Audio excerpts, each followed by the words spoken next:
अगर आप किसी और के नाम की सिम यूज कर रहे हैं, चाहे वो आपके पिताजी हो, माताजी हो, भाई हो, बहन हो, रिश्तेदार हो, मित्र हो, कोई भी हो सकता है वो सिम आपकी चालू हो या फिर हो सकता है वो सिम आपकी बंद हो गई हो। तो आज की वीडियो में मैं आपको बताऊंगा, चाहे आप किसी के भी नाम की सिम यूज करते हैं उसको आप अपने नाम पे ट्रांसफर करा सकते हैं, या फिर जो सिम आपकी बंद हो चुकी है उस सिम को भी आप अपने नाम से निकल पा सकते हैं। सारी जानकारी हम आपको आज इस वीडियो में बताने वाले हैं।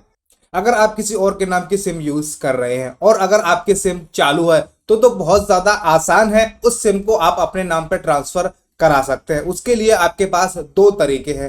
पहला तरीका तो यह है कि आप जिस किसी के भी नाम से सिम यूज कर रहे हैं, चाहे प्रीपेड हो चाहे पोस्टपेड हो, अगर सिम वो चालू है तो आप उसको ट्रांसफर करा सकते हैं। लेकिन उसको ट्रांसफर कराने के लिए आपको जिस किसी के भी नाम से सिम है उस व्यक्ति को वहां पर जाना पड़ेगा, और जिस किसी भी कंपनी की सिम है उस कंपनी के स्टोर पर आपको उनको लेकर जाना पड़ेगा, और वहां पे आपको जो उनके नाम से जो सिम है वो आप अपने नाम पे वहां पे ट्रांसफर करा सकते हैं। ये रहा पहला तरीका। सेकंड तरीका, मान लीजिए आपका कोई फ्रेंड है, मित्र है, वो आपके पास नहीं आना चाहता है लेकिन सिम उनके नाम से है और सिम अभी एक्टिवेट है, फिर आप उसको कैसे ट्रांसफर कराएंगे? उसका तरीका यह है, उस सिम को आप किसी भी कंपनी में पोर्ट करा लीजिए। मान लीजिए कि आप BSNL, BI किसी भी कंपनी की सिम यूज करते हैं तो आप उस सिम को एयरटेल या जियो किसी भी अदर कंपनी में यहाँ पे पोर्ट करा सकते हैं। कई जगह पे यहाँ पे सिम फ्री में पोर्ट हो रही है और कई जगह पे यहाँ पे आपसे पैसे लिए जाएंगे। देखिए, सिम एक बार अगर पोर्ट हो जाएगी तो वो सिम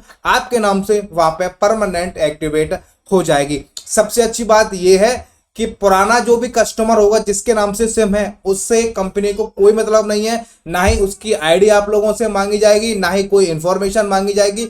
जो व्यक्ति जिस नाम से ट्रांसफर कराना चाहता है या पोर्ट कराना चाहता है सिम को, वो अपनी आईडी वहां पे देके उस सिम को अपने नाम पे यहाँ पे ट्रांसफर करा सकता है। तो ये तो बात रही कि अगर सिम चालू है तो उस कंडीशन में तो आप लोग इस तरीके से जो सिम है उसको अपने नाम पे ट्रांसफर करा सकते हैं। लेकिन अगर सिम बंद हो गई फिर आप क्या करेंगे? क्योंकि जिस किसी के भी नाम से सिम है, हो सकता है उसकी डेथ हो गई हो, या वो व्यक्ति आपके पास नहीं आना चाहता है, या फिर ये भी हो सकता है कि वो व्यक्ति आपको मिल ही नहीं रहा है जिसके भी नाम से सिम है। फिर आप उस केस में क्या करेंगे? देखिए, उस केस में क्या है, उस केस में केवल आप एक रिक्वेस्ट कर सकते हैं। मैं ये नहीं बोलूंगा कि आपको 100% मिल जाएगी। हाँ, ये है कि आप अगर कोशिश करेंगे तो वो सिम यहाँ पे मिल जाएगी, क्योंकि मैंने देखा है कई लोगों को सिम मिल भी जाती है, और बहुत सारे जो यूजर हैं वो हमें यहाँ पे बताया भी है उन्होंने कि मुझे, हाँ सर, आपकी मदद से उन लोगों को यहाँ पे सिम मिल चुके हैं। देखिए, मैं आपको बताऊंगा दूसरा तरीका क्या है। अगर आप किसी और के नाम की सिम को यूज करते हैं और वो सिम बंद हो जाती है या खो जाती है, किसी भी कारण से वो सिम बंद हो गई, फिर आप जब स्टोर पे जाएंगे तो आप लोगों को पता होगा जिस किसी के भी नाम से सिम होती है, कंपनी वाले उसी की वहां पे आईडी मांगते हैं या उसी व्यक्ति को वहां पे बुलाते हैं और बोलते हैं इसी को ही हम यहाँ पे सिम दे पाएंगे। लेकिन इसमें एक तरीका ये है, अगर आप उन लोगों से रिक्वेस्ट करेंगे, आप उन लोगों से बोलेंगे मैं काफी टाइम से सिम यूज कर रहा हूं, मैं इसका प्रूफ भी दे सकता हूं, आप उनको बता भी सकते हैं, देखिए मैं इस नंबर पे कॉल करता हूं, इतने का मैं रिचार्ज कराता हूं, मतलब सारी जानकारी अगर आप उनको बता देंगे तो वो आपको उस नंबर को पोस्ट पेड में दे देंगे, यानी कि प्रीपेड में नहीं देंगे, आपको पोस्ट पेड में दे देंगे। पोस्ट पेड में एक नुकसान ये है कि आपको 3 महीने तक आपका जो भी बिल बनेगा, उसका जो भी आपको प्लान मिनिमम वाला वो देंगे वो आपको लेना पड़ेगा, लेकिन सिम आपके नाम से हो जाएगी। अब इसमें भी एक प्रॉब्लम ये है, बहुत सारी कंपनी आपको सिम दे सकती हैं, यानी कि बहुत सारे स्टोर वाले आपको सिम दे देते हैं, लेकिन कई स्टोर वाले ऐसे हैं वो नहीं देते हैं। तो इसमें आप लोगों को क्या करना है, देखिए कोशिश करनी है। अगर वो स्टोर वाला नहीं दे रहा है तो किसी दूसरे स्टोर पे जाके आप चेक कर सकते हैं। ज्यादातर केस में मैंने देखा है कि स्टोर वाले मान जाते हैं और वो सिम देने के लिए यहाँ पे एग्री हो जाते हैं, क्योंकि देखिए मान लीजिए सिम आप यूज कर रहे हैं, किसी और के नाम से सिम थी, तो कंपनी का तो नुकसान हो ही रहा है, ऐसा नहीं है कंपनी प्रॉफिट में जा रही है, और फिर जो कस्टमर है उस सिम को पोस्टपेड में भी लेना चाह रहा है। तो ऐसे में बहुत सारी जो कंपनी है वो दे रही हैं, केवल एक कंपनी है वो सबसे ज्यादा परेशान करती है, वो है जियो।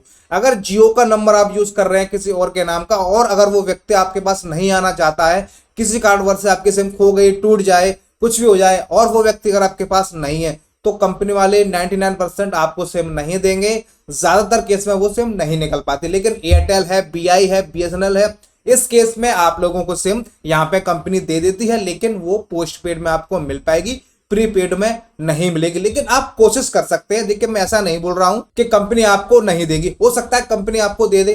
तो मैंने देखिए आप लोगों को आज बता दिया है, अगर आपकी सिम चालू है तो आप उसको स्टोर पे जाके उस व्यक्ति को लेके ओनरशिप करा सकते हैं। अगर वो व्यक्ति आपके पास आना नहीं चाहता है तो आप उस सिम को यहाँ पे पोर्ट करा सकते हैं अपने नाम से, ठीक है। और अगर आपकी सिम खो गई है या टूट गई है या फिर जिस किसी के भी नाम से वो सिम थी वो व्यक्ति यहाँ पे मौजूद नहीं है या फिर उसकी डेथ हो गई है, तो उस केस में आप कंपनी पे जाकर के यहाँ पे पोस्टपेड में अपनी सिम को मांग सकते हैं। तो यहाँ पे कंपनी आपको दे भी सकती है और नहीं भी दे सकती है। तो मैंने आपको देखिए प्रोसेस बता दिया है। अगर आप लोगों के साथ में भी ऐसी प्रॉब्लम हो चुकी है तो इस तरीके से आप भी अपनी सिम को यहाँ पे निकलवा सकते हैं। हम उम्मीद करते हैं वीडियो आप लोगों को काफी पसंद आई होगी। वीडियो देखने के लिए आप सभी का बहुत बहुत धन्यवाद।